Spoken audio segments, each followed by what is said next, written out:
Hello, check out where Scott Connor used to work. This is a trading floor, obviously, Scott, but what are we looking at here? Well, this is a trading pit of the Chicago Board of Options Exchange. Actually, this was taken in the late 1990s.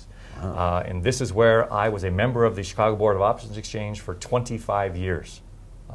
More than actually 25 years. This is where you showed up to work every day? And this was my office, if you will. People say, well, Scott, how did you survive for 25 years in this giant trading pit? And I usually tell them, well, I used to be 6'8", 260, and this is all that's left. But no. You're still 6'8". That's still not the 260. 6'2", maybe. Huh? But no, this is exactly where I was. And what a lot of people don't realize is being here as a professional trader, I, for the most part, never had a paycheck. So you mean a daily salary? A daily salary, exactly. So my livelihood depended on how successful I was as an options trader, because everything I bought and sold was for my own personal account. Does that make sense? And now you're Director of Education at Thinkorswim. Thinkorswim, exactly. And obviously, presumably, you do now collect a salary. But the experience that you got in those decades at the CBOE, how does that apply to helping people who are themselves now doing this sort of trading in the options market? Very good, because that's often one of the questions I'm asked. You know, they say, well, Scott, you spent 25 years as a professional trader. Who were the people who stayed with you all 25 years through the crash of '87 and '90 and the tech bubble bursting in 2000? Who were the people that were successful with you, since they didn't have paychecks and had to rely on their options trading ability? What did those people have in common? So people ask me and say, what are the keys to their success? So I thought about that a lot, and I came up with three things, three keys to success for those people who stayed with me the entire 25 years and didn't just disappear because they either made a lot of money or lost a lot of money, but the people who made a living out of it and were successful over long periods of time in different market environments. Mm-hmm. So let's hear it. How do they do it? Well, number one, if you're keeping score at home, number one is high probability trading. Now, what does that mean? Well, if you break it down and you say, I'm going to invest in a stock, from a sheer probability point of view, that stock has a 50-50 chance of going up or down.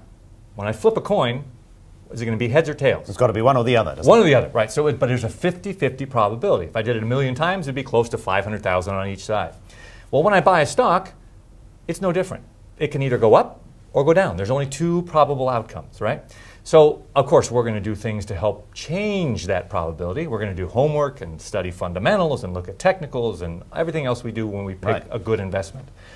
So we're trying to change those odds. Well, you want to know whether there's a greater probability of it going up or down. Absolutely. Right. But we can't get away from the fact that it's still 50-50. Okay, so if we knew nothing about a company and just bought it, 50-50. Right.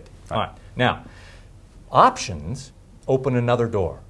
They say that, well, if you think a stock is going up, there are strategies you can use that will not start off with a 50-50 probability.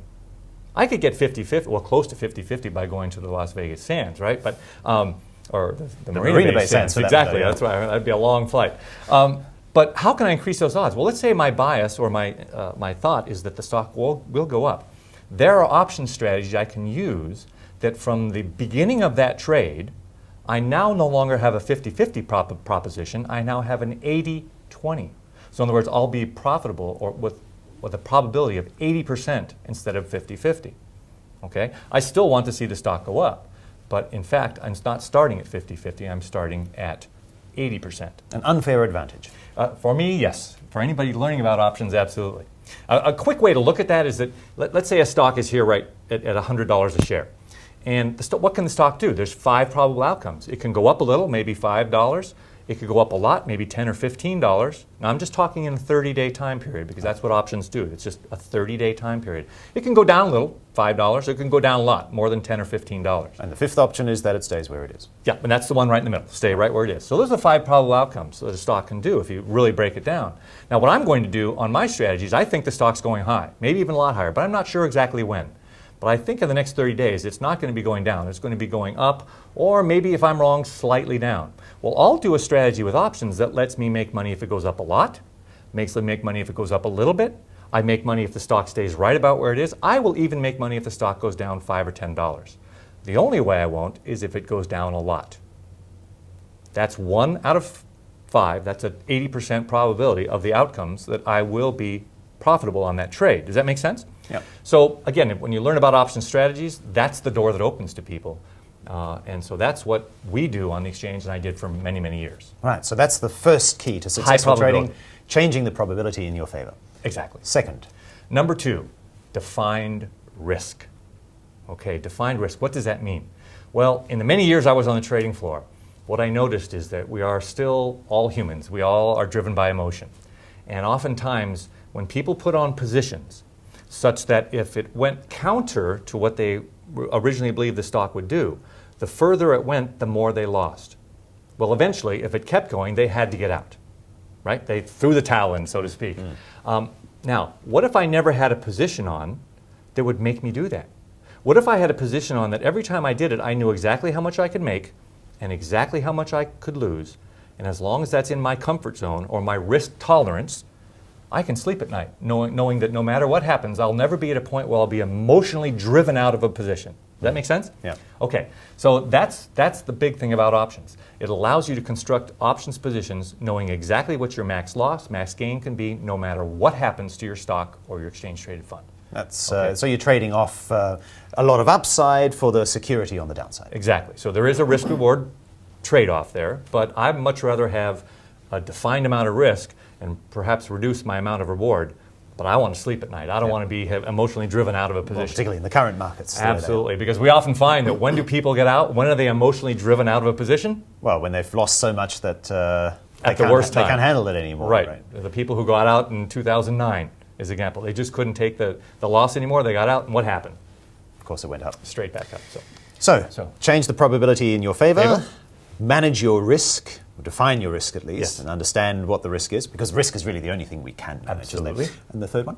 The third one is understanding a particular characteristic about options in general that most people overlook. Now, and this is the difference I find between the professional traders and customers and public that are just learning about options themselves.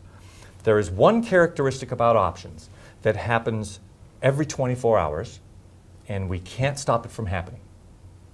And that is that options are a decaying asset.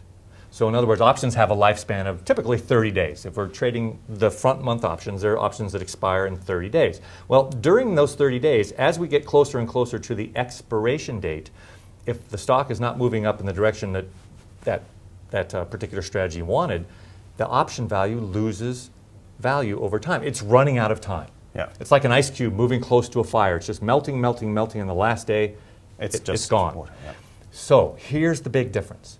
When you learn to put option strategies on that meet our first two, high probability, okay, and defined risk, the third one is let's approach it from using that time decay that we know is going to be there every day in our favor. Let's not put positions on where time decay is actually going to hurt our positions. Okay, do you follow that? Does that make a little bit of sense? Yeah. In other words, you have to find a way to mitigate the decay. Right, and typically what that means is that we'll be selling options as opposed to buying them. So the strategies we'll be using, and the professionals use, they always pick a strategy from a selling point instead of a buying point. And that way when you sell options, that time decay is good because when you buy it back at a lower price, you're making money. Right. Okay?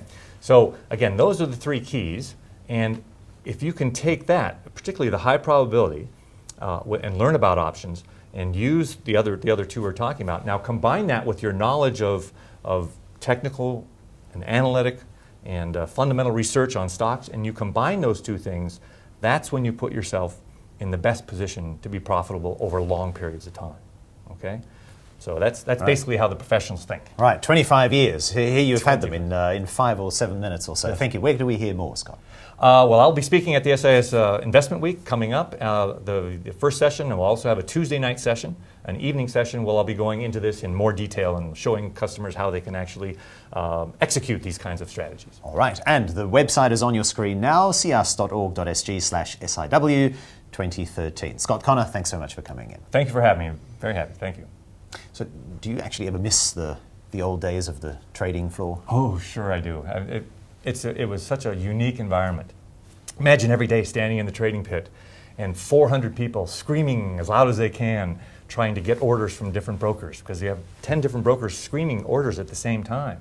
So we had to learn a whole system of hand signals. All right, the puts and Yes, calls. anytime you bought, you're going like this, hands in. And if you're selling, You get your hands out, okay? Right. Now we had signals. If I want to sell you 29 options, it'd be 29. Right. Okay, 10s are off your head, 1s are off your chin. Right. The noses are 10s. And this would be 100. Right. I'd be selling you 100 options. Right. Now if I did it wrong, went like this, I'd be buying 100. So Or offending somebody across exactly. the floor. The big risk was making what we call an out trade. So that was the dangerous part about what I did, is getting the numbers wrong. But it was so risky. I mean, you were trading your own book. I mean, didn't you not feel fear? Particularly in the early days. You said that you've been in the market 25 years. That puts you back in 1987. I traded through the crash of 87. But I had to find risk. So I actually, for me, the crash of 87 was okay. Because all my positions had defined risks. In other words, if I had any exposure by selling calls or puts, I'd always go a little bit out and buy insurance. Right. And that's the beauty of options. They let you buy insurance. A little bit of outlay for... It would cost, it's not free. You have to pay for insurance. But if you ever need it, it's invaluable. Right. Exactly.